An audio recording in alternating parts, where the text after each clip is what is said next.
আসসালামু আলাইকুম প্রিয় নোয়াখালীবাসী। কবে আমাদের নোয়াখালীর বাসীর ঘুম ভাঙবে জানি না। গতকালকে যে ঘটনাটা দেখলাম, নোয়াখালী প্রাইম হসপিটাল নামক একটা কসাইখানা আছে। অ্যাভেলেবেল এই হসপিটালে মানুষ লাঞ্ছিত হয়, এই হসপিটালে মানুষ ভোগান্তিতে ভোগে, এই হসপিটালে মানুষ অকালে জীবন দিতে হয়। এটা কোনো নতুন ঘটনা না।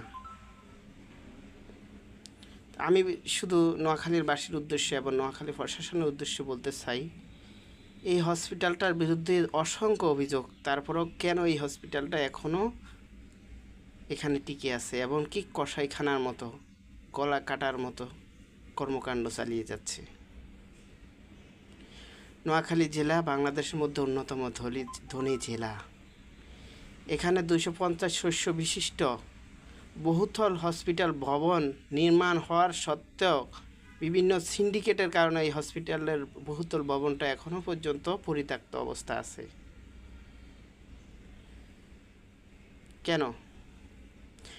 নোয়াখালী অলিতে গলিতে গড়ে উঠেছে ব্যাঙের ছাতার মতো প্রাইভেট হসপিটাল নামক ক্লিনিকগুলো, যেগুলায়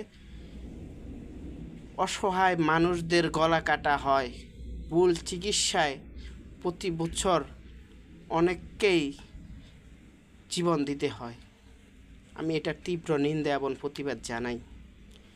অবিলম্বে প্রাইম হসপিটালের লাইসেন্স সহ সব কিছু বাতিল করা হোক, আর প্রাইম হসপিটালের বিষয়ে প্রশাসনের সুদৃষ্টি দেওয়া হোক।